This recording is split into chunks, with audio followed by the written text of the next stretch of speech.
Welcome to this important seminar with the title, The Legacy of Auschwitz, Research, Education, and Public Memory. My name is Willy Silberstein, and I will moderate this seminar. And I do a lot of moderating during a year, and I can already in January of this year say, this is one of the most important seminars that I will moderate. Having said that, I will give the floor, or the screen, I guess, to Joanna Hoffman, Poland's ambassador to Sweden. Please, Joanna. Good morning, dear participants, dear panelists, dear guests. Today, to commemorate the International Holocaust Remembrance Day, which recalls the liberation of the German Nazi death camp Auschwitz-Birkenau on January 27, the Polish Embassy in Stockholm wishes to present the special webinar. Our goal is to present to you what we in our societies managed to do after Auschwitz in the field of education and preserving the memory of the Holocaust. Jews, Poles, Roma, Soviet prisoners of war, and other minorities perished in Auschwitz-Birkenau. The place is a symbol of cruelty and the death of humanism in the 20th century. On this day, we remember first of all the victims of the Holocaust, Jewish people. But we must also not forget those individuals who at that cruel time bore witness to their humanity, like Jan Karski, who as the first emissary made his way from occupied Poland to the West and handed over to the Allies information about the German death camps and extermination of Jews. We must not forget about the righteous among the nations. The Yad Vashem Institute in Jerusalem awarded over 7,000 titles of the righteous to the Polish people. We must not forget about Witold Pilecki, who as a volunteer let himself be arrested and was taken to Auschwitz, prepared a report about the extermination camp and the Holocaust, and after daring escape, conveyed the truth about Auschwitz to the Western Allies. We must not forget about Aleksander Ładoś, Polish diplomat, who thanks to fake passports saved the lives of dozens of thousands of Jews. We must remember about Shmuel Ziegelboim, who through his suicide expressed his protest against the inaction and indifference of the Western world to the extermination of Jewish people. Today, the memory and education are our moral duty. This is the only way to learn to draw conclusions from history. We shall never agree again to repeating of this dark period of history and the murder of innocent people. Today I invited institutions that will present their contribution to the education regarding the Holocaust and the preservation of the memory of the victims. The Jewish Historical Institute from Warsaw, Department of Special Collection and the Lund University, the Pilecki Institute in Warsaw, and Clary Winberry, engaged in the creation of the Museum Larbro War Hospital. I welcome the representatives of the institutions and the moderator of the webinar, Willy Silberstein. I'm confident that this discussion will contribute to the deepening of the Polish-Swedish cooperation in education. Thank you, and I wish you a very fruitful discussion. Thank you very much, Joanna Hoffman, Poland's ambassador to Sweden. So I will now give the floor to each speaker, and then after about 40 minutes or something like that, we'll also have a brief discussion. So I now give the word to Monica Kravchik, Director of the Jewish Historical Institute in Warsaw. Please, Monica. Good morning, everyone, and thank you very much, Ambassador of the Republic in Poland, in Stockholm, for inviting me to this discussion. And we send regards from called Warsaw to also called Sweden, and probably also to everybody who is watching us from other corners of the world. And this is the great benefit of the internet era, that we can share our points of view and information, and also focus together on some important facts that are relating to our history, to the humanitarian values that should be shared, and that as the history shows us every year after a year, that this very approach of humanitarian needs and situation is challenging every year, and showing us that what was happening in 70 plus years during the Second World War, some of these spirits of that era are still hovering over us today, and this is still our role to keep remembering about our past. In my case, it's a generation of my grandparents, but we already have with us the generation that is the fourth generation, fifth generation, and maybe also sixth generation already after the Holocaust. So the question is how to preserve the memory of the biggest scale genocide that happened in Europe. We are in Europe. We want also to create better environment for us in our continent, in the European Union, with our neighbors. So we focus on these days on memory that of the events that were significant and are symbolic. Liberation, the date of liberation of former German Nazi concentration camp in Auschwitz-Birkenau is a symbol of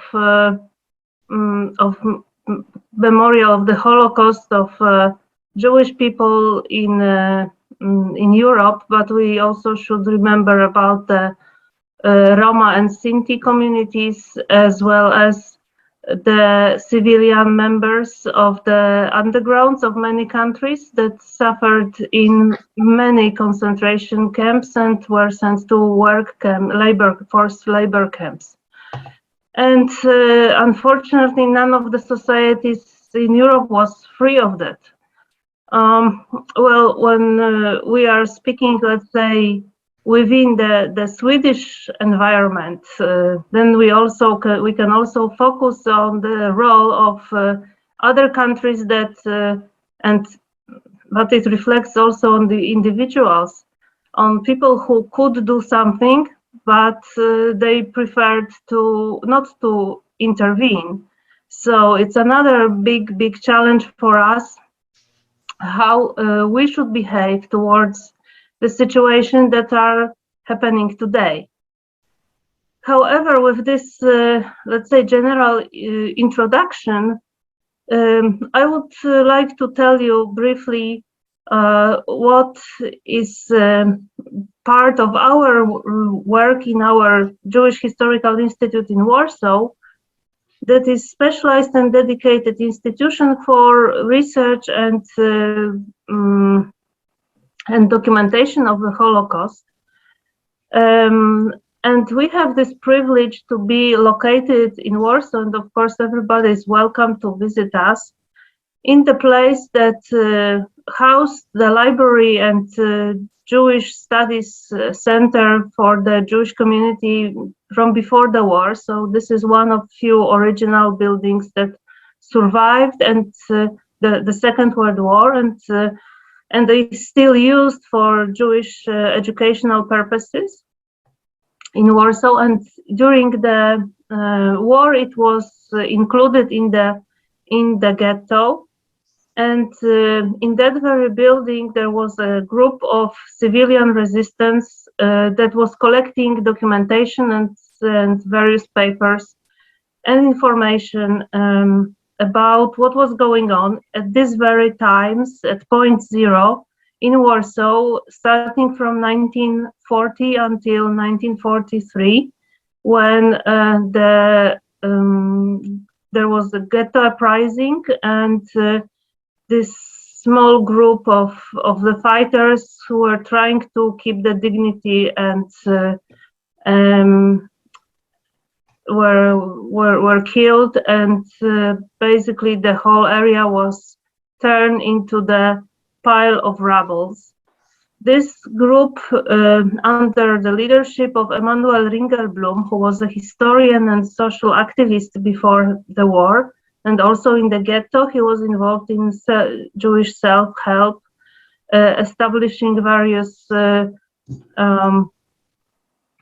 care institutions for especially for children, the most vulnerable group, but also for displaced people and those who were simply hungry. He and 36 of his closest collaborators, they collected lots of documentation that and they hid them in the ruins of the ghetto. I mean, when they were hiding them, these were still standing buildings and the cellars. And after the war, only this collection was discovered. And today it is considered to be the prime source of studies on Holocaust. And there is no other collection of documentation that was that tells so much of the civilian situation during the war. So even though we today focus on the concentration, maybe on the concentration camps and labor camps that German occupiers established across Europe, then we should also remember about the civilian resistance. And who knows how we can determine whose work was much or had bigger impact or significance. Was it the civilians who were trying to collect and document the genocide at point zero, or was it a group of ghetto fighters who could not really succeed? Was it the role of Witold Pilecki, Aleksander Ładoś, or Jan Karski, who were delivering documentation to the Polish government in the exile, and thus providing allies with the information on what was going on in the occupied Poland, or maybe it was the group of many thousands of people, at least we know about documented 6,000 righteous among the nations who were risking their lives in showing some of the sensitivity to other people who were suffering in dire straits. We are in the situation in Poland that I would not say that it's a fortunate situation, but it's very special one, that because we had so many of those concentration and labor camps located on the Polish territory, then some of them were preserved and kept as museums, and they can be visited. So this is a great role of Polish government and budget to support them. And all of us, we know that even though the text is making enough impression on many people, but the picture tells 100 times more than a text. But being in the original site, it tells us maybe 100 more than just seeing the pictures. So we encourage the visits to those places to see by our own eyes what was happening and how those people were kept, how they were killed, and it also makes a reflection on us why they were killed, and that's why we should always remember that any form of racism should be suppressed already at the first sight. We should not wait until it develops to that sort of situation. Great, thank you very much, Monica Kravchik. I now give the word to Magdalena Torovska, Head of the Education Department, Pilecki Institute in Warsaw. Please. Thank you. First, I would like to thank organizers of today's discussion, the Polish Embassy in Stockholm, especially Mrs. Ambassador Joanna Hoffman. And thank you for inviting Pilecki Institute to the discussion. Of course, it's a pity we cannot meet in person due to the pandemic. So many change in our lives, but we are lucky that thanks to technical opportunities, we can build bridges across the borders. For example, now I'm in Warsaw, in a skyscraper in the city center, 35th floor. And you know, through the window, I can see a panoramic view of Warsaw. I can see a flourishing, energetic city, about 2 million people, modern architecture, new apartments, some of them still under construction, a lot of traffic, buses, cars, etc. And when I see my city, such a flourishing, wonderful city, it's hard to imagine for me that about 8 years ago, at the end of the Second World War, it was a sea of ruins. Just 5 minutes by walk from the place I am now, there is a place called in German Umschlagplatz. On that place, during the war, the Jews from the Warsaw Ghetto were loaded onto trains and sent to the death camp. Today, there's a memorial site. So, as Director Kravchik already mentioned, in Poland, the Second World War is not just an abstract history. Not something that we can know only from the books. This is something that we can literally touch. This is something we pass on our way to work, because the memory of the war and of its atrocities, it's, we could say, a part of city infrastructure. Does it mean that we don't need education? That is something that Holocaust, knowledge about Holocaust is something natural. Of course not. We need education because memory needs knowledge. Memory feeds on knowledge, we can say. And I'm sure that without knowledge, this memorial site of Umschlagplatz would turn to just another monument in the city full of monuments. So that's why the involvement of research institutions, universities, museums, in education, in promoting historical knowledge is so important. And I believe that there is a strong link between research, education, and public memory. And now I would like to share with you some thoughts about history education, especially education on history of totalitarian regimes, and to show you some of our initiatives on this field. I prepared a short slideshow, very, very brief, to make it more visible to you what we are doing.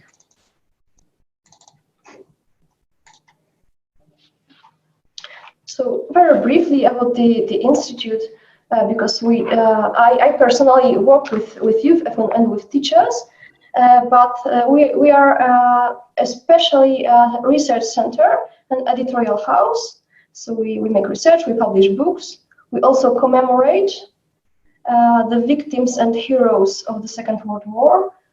We organize cultural events, exhibitions, and as well in the field of education, we work with youth and with teachers, educators. We propose them new tools to work with youth. And now I would like to share with you some of our activities that I find especially interesting in the framework of education. First, most of our educational projects are based on biographical materials. We believe that stories of individual lives are an excellent starting point to discuss with you wider topics, because they are much more appealing for the young people than statistics and large numbers. First of our heroes, the hero of our story, is Rafael Lamkin, a lawyer, internationally known lawyer from Warsaw of Jewish origins, known as the author of the legal definition of genocide. During the war, he flees from occupied Poland. Later, he knows that almost all his family dies in the death camp. He works in the University of Stockholm, then moves to USA when he tries to alarm politicians and public opinion about what is happening in Central Eastern Europe. So this is a great starting point to talk with youth about the complex history of the 20th century and to address the problems of contemporary world also. What we do on this field, this is first, we published a Polish edition of Lamkin's Autobiography. Here you have the book, its cover.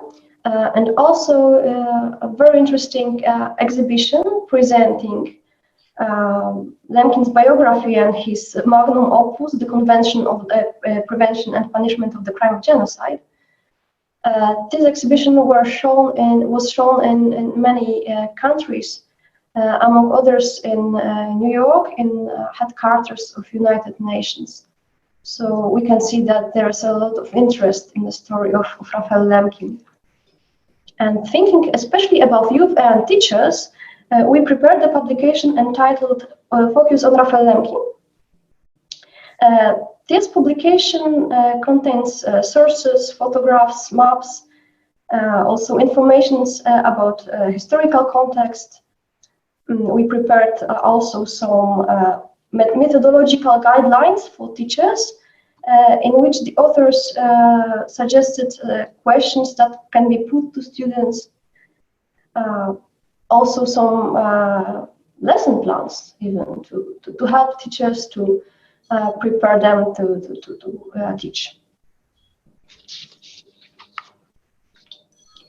Another heroes that I would like to mention is someone already mentioned by Mrs. Ambassador and also by Director Kravchik. It is especially worth mentioning today because we meet virtually on Swedish soil, and Sweden is very well known for its advocacy for human rights, using diplomatic tools especially. This project shows the story of the so-called Ładoś group, a group of Polish diplomats and what is especially important, also representatives of Jewish circles who rescued European Jews by issuing them with forged passports of Latin American nations. Our work on this topic covers several areas. First, of course, research and archives. Thanks to that, we know names of many recipients of the passports. Even. The entire research is available in Polish, English, and German. You can find it on the site Passports for Life.pl. You can find photos of the passports owners with their names and some stories. concerning this topic. In education, we say words instruct, examples lead. The topic of Warsaw Group has great educational potential when it comes to teach such topics like international solidarity, cooperation for common good, courage, resistance to the state violence. So we are trying to use the history of Warsaw Group to teach such topics. However, here I would like to make an important remark that when we talk about life condition under occupation, we must think about whole context. For sure, teaching about Holocaust could be an effective tool in human rights education. That makes no doubts. However, we tend to avoid asking young people questions like, what would you do if you were on their place? Much better would be, what would you like to do? But even for such a question, the answer is not obvious. So it's better to avoid such questions and be very careful with using Holocaust education in such education, such civic education, to avoid some simplification, for example, and judging. Because how to talk about ethics when it comes to analyze the world of completely reversed values? That's of course not obvious. Magdalena, I need to ask you to wrap up, please. Okay, so that is what I actually wanted to show you. That was the almost everything. We have also a great database of testimonies that I suggest you to visit the site of Chronicles of Terror PL. And maybe to conclude, I would like to mention that recently United Nations adopted new resolutions on Holocaust distortion and denial. I'm sure that this is education, what is the best vaccination for distortion of Holocaust. As our poet said, ignorance about those who have disappeared undermines the reality of the world. And the opposite, knowledge about that what happened makes the world more real. Thank you. If some of our listeners have any questions to me, these are my coordinates.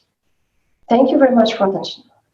Magdalena, thank you very much for this interesting speech that you delivered to us. I now give the word to a landsman of mine, Håkan Håkansson, who is Associate Professor and Librarian at the Department of Special Collections at Lund University. Håkan, please. Thank you. Can you hear me? Yes. Yes. Thank you, and thank you so much for inviting us to this event. I thought I'd just give a rather brief description of what we have done at the University Library. I have, for a couple of years, been the manager of the so-called Witnessing Genocide project, which was a project we began in 2014 in an attempt to make one of our rather unknown and forgotten archives in our collections known to the world. And the archive in question, we often call it the Ravensbrück archive, mostly because its formal name is rather long and worded. It's namely called the Polish Research Institute in Lund archive. But despite its name, it's a Swedish archive created in 1945-46, when about 20,000 survivors from the Nazi concentration camps arrived in Sweden by the so-called white buses, this famous rescue mission initiated in 1945 by the Swedish and Danish Red Cross organizations. And as you know, when the survivors arrived in Sweden, many of them were in a truly horrible state. And to most Swedes, their arrival was a very sudden awakening to reality. Because even if it had been mentioned in the media that the Nazi Germany had concentration camps, the extent of the genocide and what the term concentration camp actually meant was not yet known among the general public, at least. And as a response to this shocking revelation, there was an initiative at Lund University to make a documentation project, an attempt to document what the survivors had actually experienced in the concentration camps, both to provide evidence for the later war trials and to provide documentation that could be used as a source material by future researchers.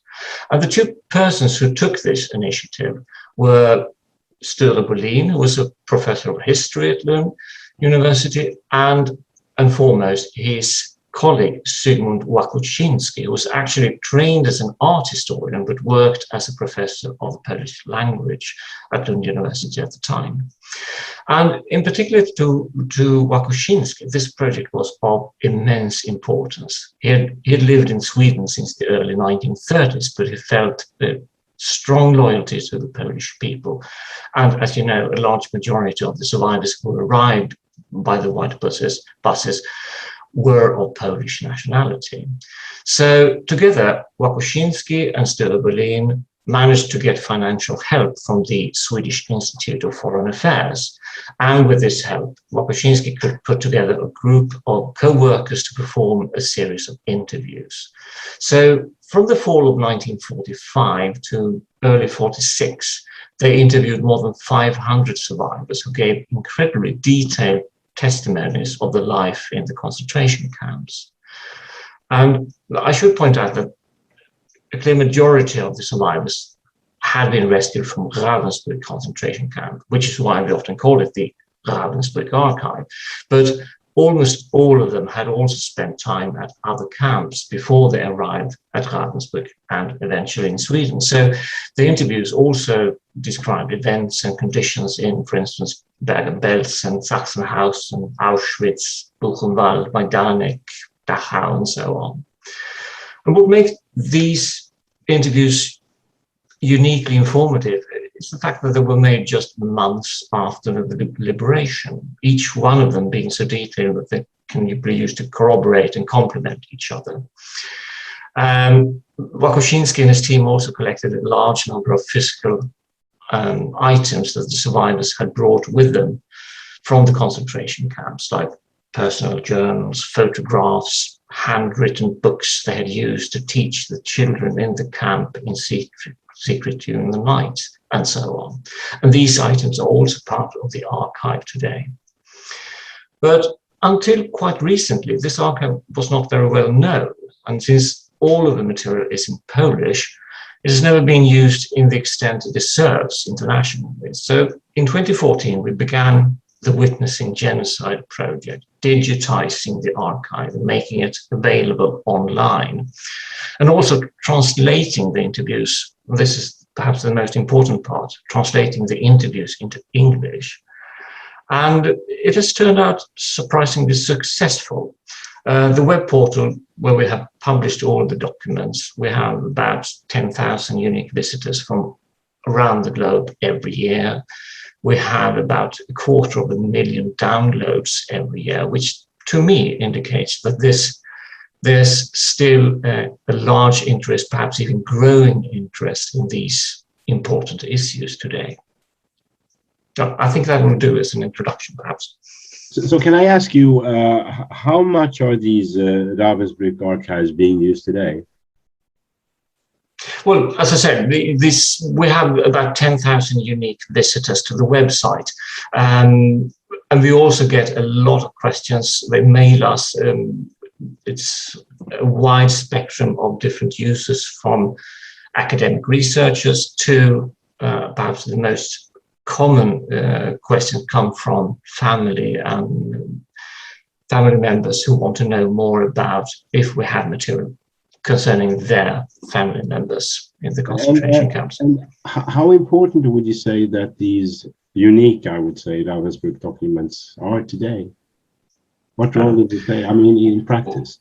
In practice, well, of course, there have been quite a large number of documentation projects, but I do think that this is one of the earliest one, which makes it perhaps unique in the sense that these interviews were performed just after the liberation, before many of the survivors chose to forget what they had experienced.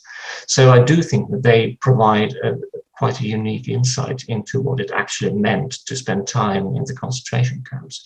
And they also show us the width of the Nazi persecution, because only about 16% of the interviews are interviews of Jewish survivors. And that is, of course, because, well, the Jews didn't make it. The white buses were too late for them.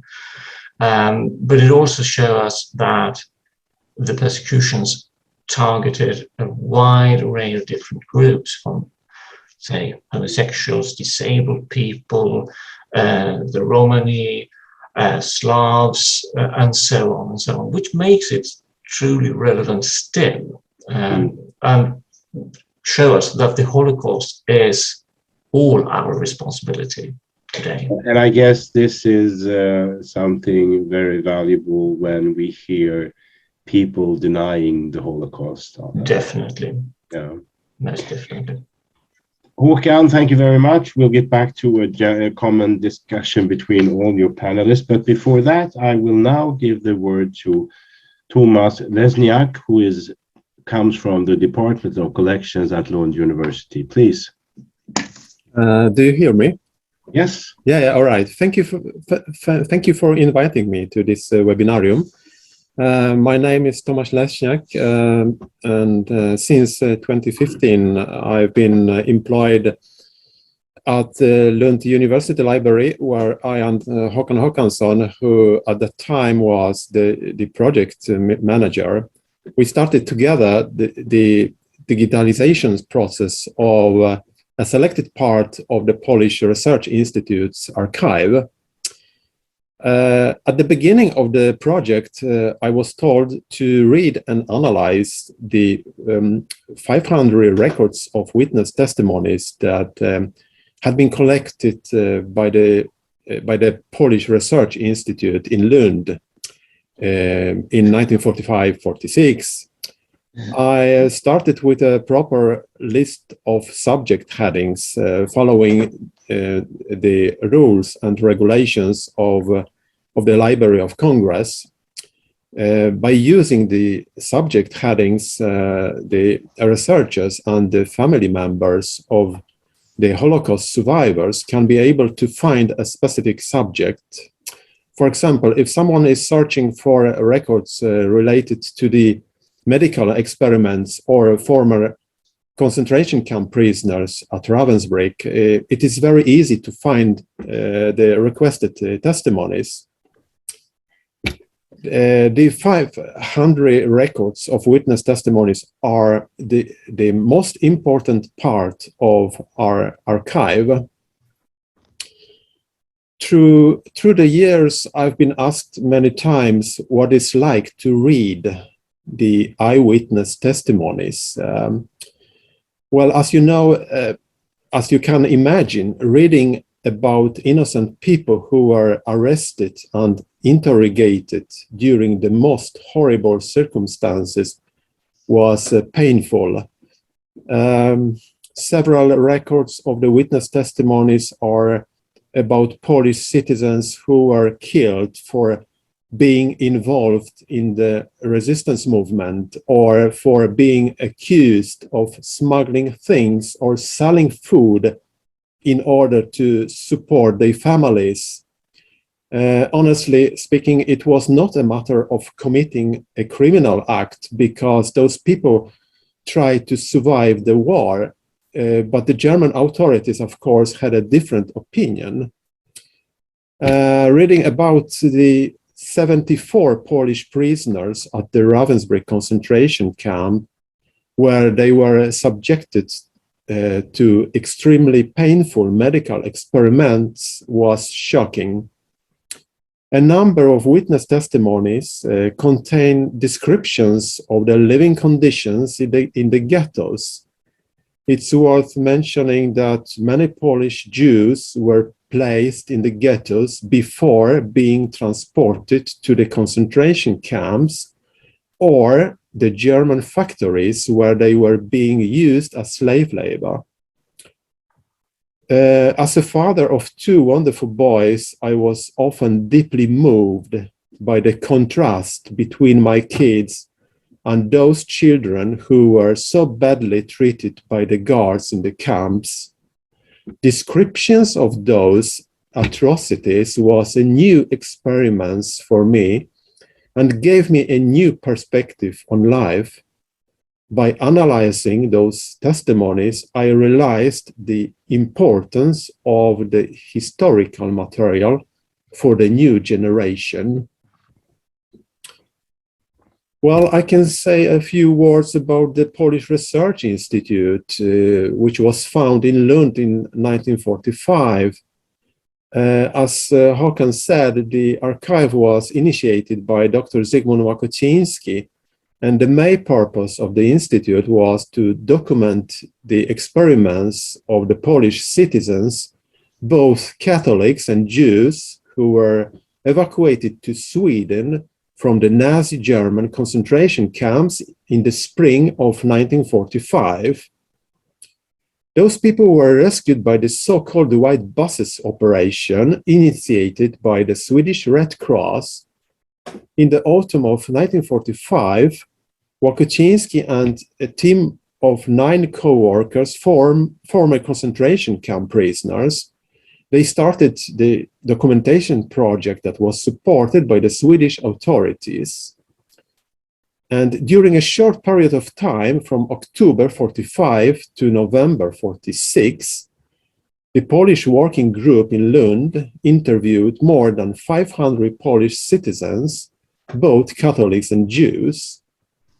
And several records collected by Łakoczyński's working group were used as evidence in the first Ravensbrück trial that was held in Hamburg in 1946-47. Łakoczyński's working group was also collecting source materials, documents and objects, teaching materials, which the survivors had brought with them to Sweden. And some of the items were handed over to the Kulturen Museum in Lund, where a huge exhibition was organized in 1966. I think it's I think it's maybe enough as an introduction of the archive. And I agree. It is. Thank you very much, Thomas Lesniak. And the last speaker is Clary Winberg, journalist from the board of the Swedish-Polish Association from the wonderful island of Gotland. Please, Clary. Thank you very much. And thank you for letting me take part of this event. I'm so grateful to you all, and especially, of course, to Mrs. Ambassador Jana Hoffman. And I will give you a small background because I think you don't know, maybe not even where Larbro is located in Gotland. It's a northern I just ask you to take the screen a bit further away. We only see your eyes, which are beautiful, but the rest of the face we would also like to see. Can you just? Okay. That's better. Thank you very much. Okay. So, yes, I will give you a background to the Larbro War Hospital, which I is part of nowadays. The background is from 1939 to 1945, the Swedish Armed Forces built a new hospital in Larbro if Sweden was to be drawn into World War II. You know, Gotland is very important, even those days, as in nowadays. And at that time, there was the most modern hospital in Sweden with 500 places for patients. It's a big hospital. At the beginning of the war, sick or injured soldiers, Swedish soldiers, were treated here. On standby on Gotland, we had more than 20,000 soldiers on Gotland at that time, in case of etc. But it also served as a health center for the locals in northern part of Gotland. And at the end of the war, large flows of refugees came here from the Baltic seas. In 1944, in October, for example, we had 4,000 refugees from the Baltic here on 1 month. And about 10 or 11,000 people landed in smaller boats fleeing from Russia. And many of those were wounded after shelling on the boats. And at the end of the war, a new wave of refugees arrived in Gotland with soldiers from the German army.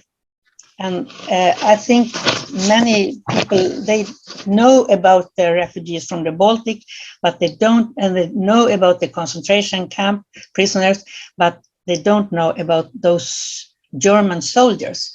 Nearly 1,000 soldiers came to Gotland at that time in May 1945, when we had peace in Europe. And most of those soldiers were very badly injured because they were shot at from the Russians, from boats and from airplanes. And many were wounded. Among those soldiers were both Balts and Germans, some from Lithuania and some from Latvia. Sweden got into a political crisis when the German soldiers, that the Soviets requested to be sent back as deserters after the war. And the final scenes of the war suddenly took place at the barracks of Larbro War Hospital. We had barbed wire barriers around the German soldiers because they were to prevent the wounded from getting into conflict with other patients here. We had Swedish patients, we had patients from the Baltic, and we had German Nazi soldiers with uniforms here in May 1945. And then when they get on, we had for the hospital, the most onerous phase. Hundreds of survivors from the concentration camps were treated here. They came to Sweden with who Thomas and Håkan has told you about from the white buses, but also with white boats to Sweden. And then they came to Skåne, and from Skåne with a boat called Prince Carl to Gotland. And we had almost 500 in very bad condition here, mostly from Poland, but also from Hungary, Greece, Italy, Romania, Yugoslavia, Czechoslovakia, and so on here. Almost 500. And they were treated here. And Larbro became a TBC specialist hospital in 1945, 1946 in the Red Cross regime. While victims of the Holocaust arrived and were treated here, the worst horrors of the war were also revealed by the staff at the hospital and also to the population of Larbro, where some familias acted as sponsors for those patients who were given a short leave of an everyday life on Gotland in the holidays. At first, we learned how the Nazi dictatorship, with its tolerance and racial hatred, had torn people apart in Europe. And unfortunately, some patients could not be saved, of course. They were very bad condition. And now we have at Larbro Cemetery, there is a unique last rest for 37 Christians and 9 Jewish people from several nations in Europe. And this makes Larbro Cemetery unique by bringing religions together in the same place, and crosses and stones seems there together, side by side, to the last rest.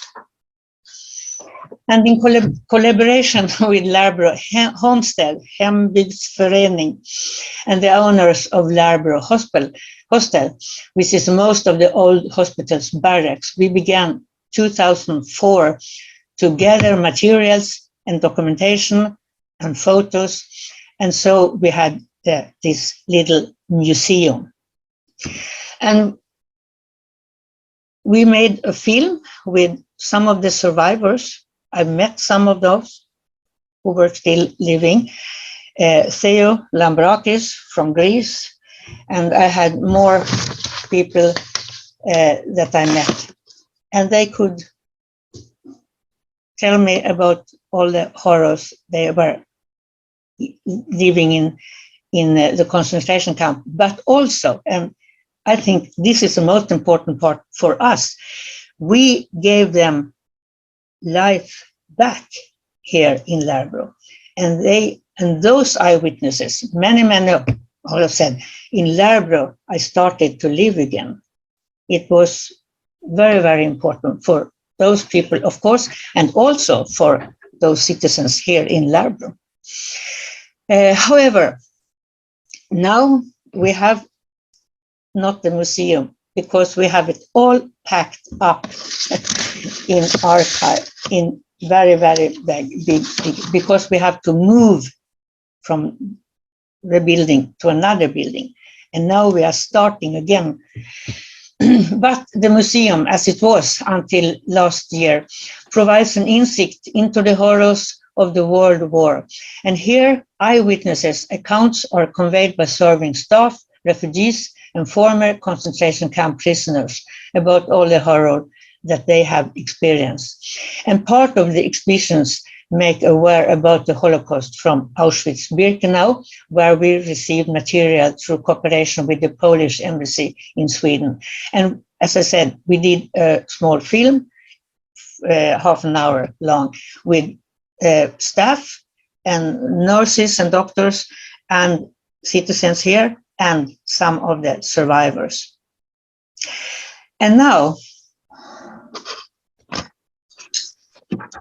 to make a long history a little shorter, our goal now is to apply for funding for renovation as well as a new basic exhibition, including a small cinema and showroom for temporary exhibitions on the theme linked to the museum. And we sometimes also receive requests from researchers, and we would like to have a room for archives and enable more collaboration with people and faiths that still exist among staff and patients at the hospital. Some of the doctors and some of the nurses are still alive. Fantastic. And we believe that this unique story that the history of the war hospital conveys about when the horrors of war came to the parish here, and we saw with our own eyes the price of the worst human crimes there are. And that must continue and be told over and over again. And we must never forget. And we are also convinced that if a real story comes from one close nurse, it becomes stronger and makes a bigger impression. And our history from Larbro is important for everyone. And our goal is that all school children on Gotland at some point during their school time should visit our little museum. And I used to say, when the war was over, the war came to Larbro, and Europe came to Larbro. And that was and is very important still. Thank you very much.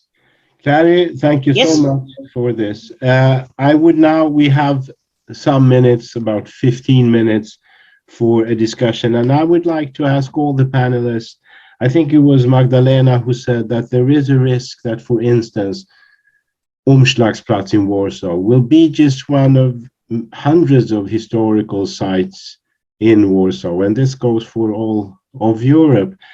Is there a risk almost 80 years after Auschwitz, the witnesses are leaving us sadly enough, that Holocaust, Auschwitz will be just a name in history and the uniqueness may fade away?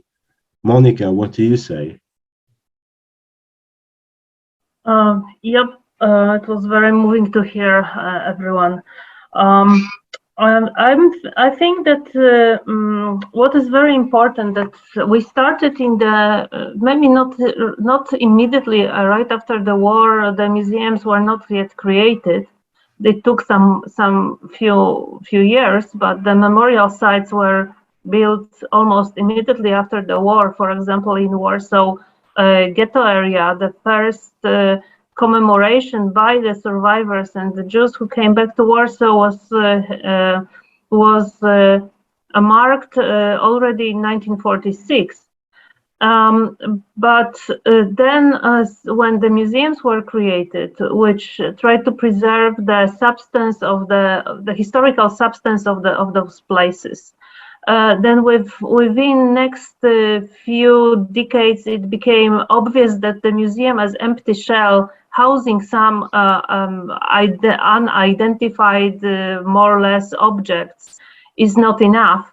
It has to be filled with education, and this is how the museums understood that they should reach out human for human to explain and bring more personal feeling of the history. And does it work? Does information really efficiently reach young people and affect them the way we want? It's up to us now and the educators and the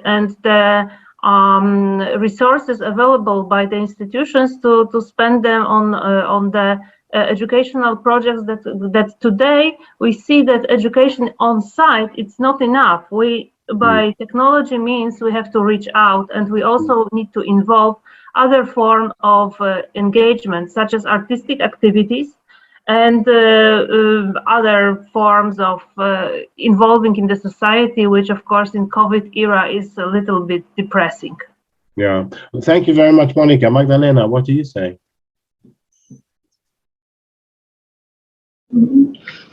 And of course, that's true that with every year there will be less and less survivors. And the presence of survivors was very important in the process of education, because their testimony was very moving to young people and also to adults. That was the perfect tool for education. Now we must find something that should be a little bit similar to personal testimony.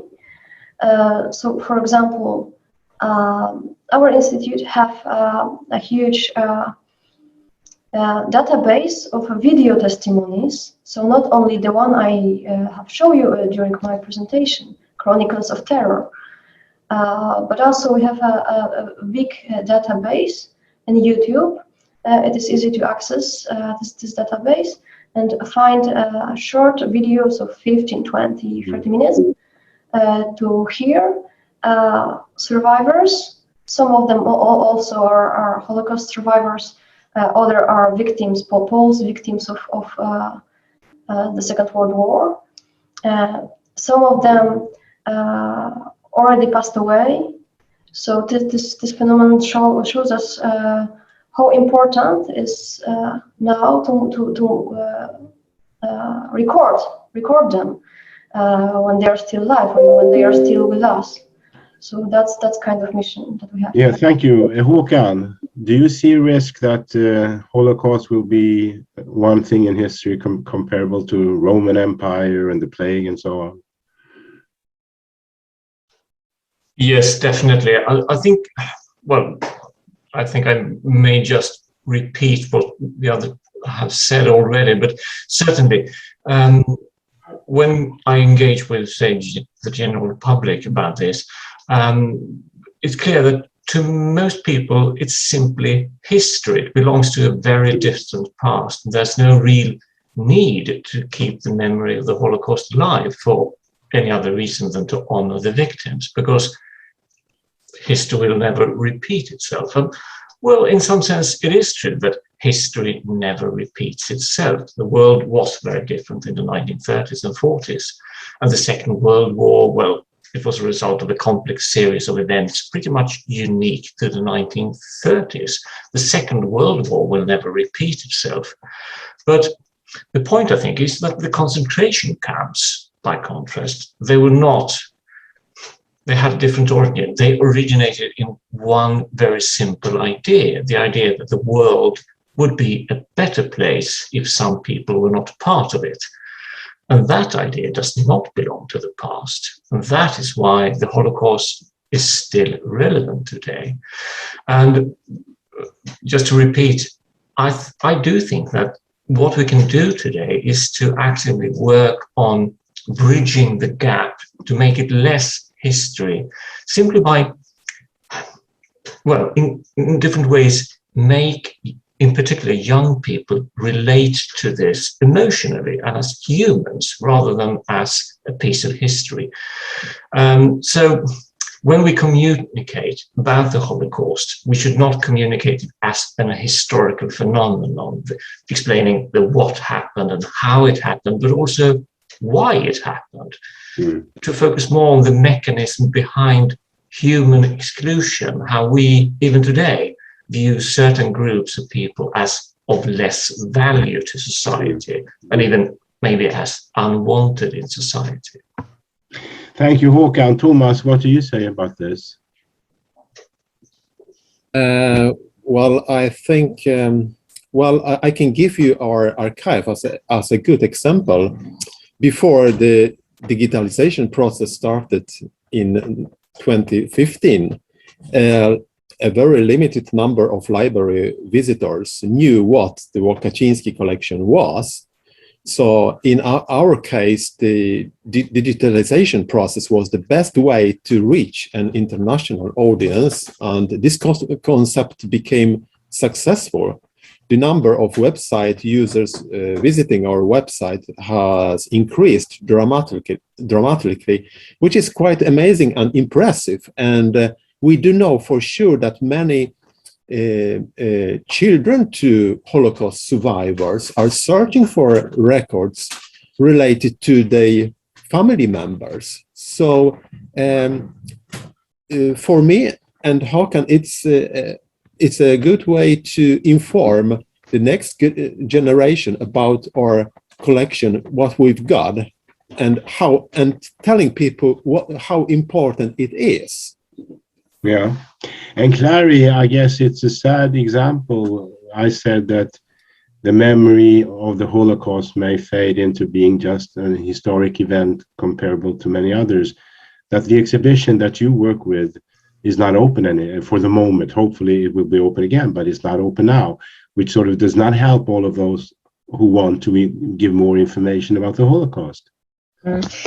But I think I envy Thomas and Håkan because you have digitized all your archive, and that's one of our goals when we got the new old museum, that we can, because we have also a lot of things, and that people, sons, daughters, and so on, and ancestors. They write now, and they are looking for, not for their fathers anymore, but for their grandfathers, far. And we have not many, but they are very, very important, the youngsters who come here and ask for their forefathers.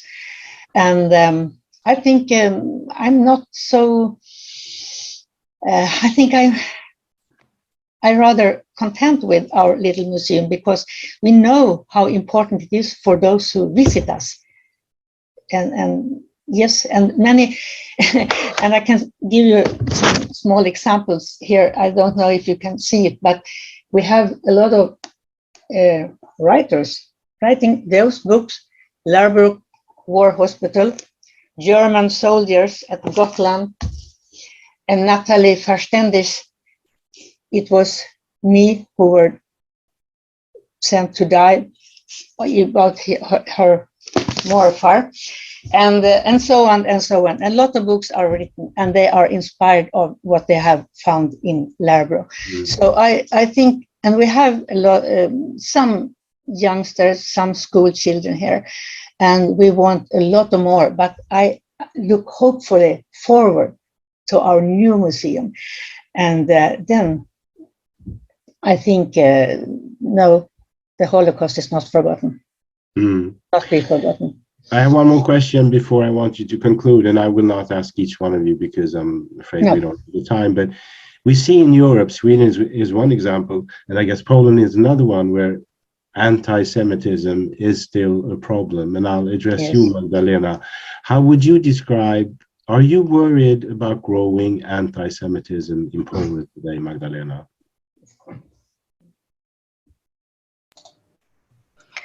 Well, as I said, the best method to fight against anti-Semitism is education. So exactly what we are doing.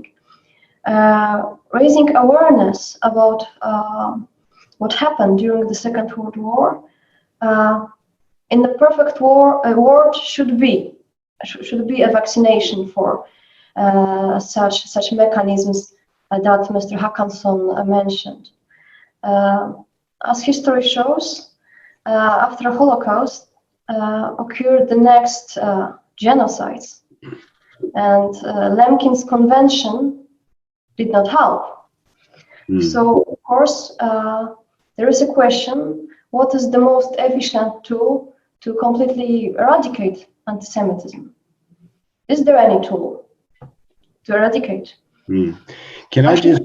But I'm sure that education is the best one from everything we have. Yeah.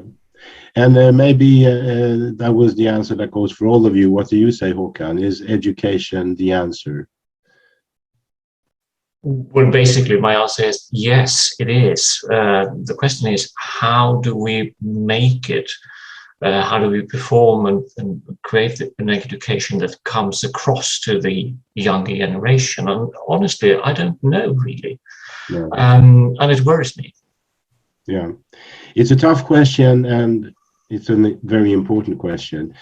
I would now like each one of you to conclude your main message in 2 sentences, at 1 or 2 sentences. This is what I want the audience to remember from this seminar today. And I'll start with you, Monica. 1 sentence, 2 maybe. Well, as we were focusing on the Holocaust and the fate of Jewish people across Europe during Second World War, let's also remember that many of them found good and safe refuge in Israel, that was established as a country in 1947 by the vote of United Nations, and remains the stronghold of and pride of Jewish people across the globe. Thank you very much, Magdalena. I would say that we need high quality education to make the world better and safer. And in this mission, research institutions and schools should stand arm by arm. That is what I would like to remember from this conference. Thank you. Thank you, Håkan. It's really difficult, but I simply can say that I agree. We need to focus more on education. We need to focus more on young people to come across with the relevance of this issue, and perhaps a bit more cooperation between these different institutions. Thank you, Tomasz. Only 1 sentence. By inviting high school students, researchers, we used to present our collection at the library, telling the history of the Polish Research Institute. That's what we do, and it is what I would like to continue to do in the future. Thank you. And Clary? Yes, I think we all here and many others, we have the tools, and to those who want to use them, but we must be better to show it for the world. Thank you very much. And that concludes this seminar, The Legacy of Auschwitz, Research, Education, and Public Memory. Let me thank all the panelists for their very interesting remarks. And let me also, on behalf of the Polish Embassy in Stockholm, thank the audience that spent this a bit more than 1 hour with us discussing this important issue. That concludes the seminar. So thank you very much and goodbye.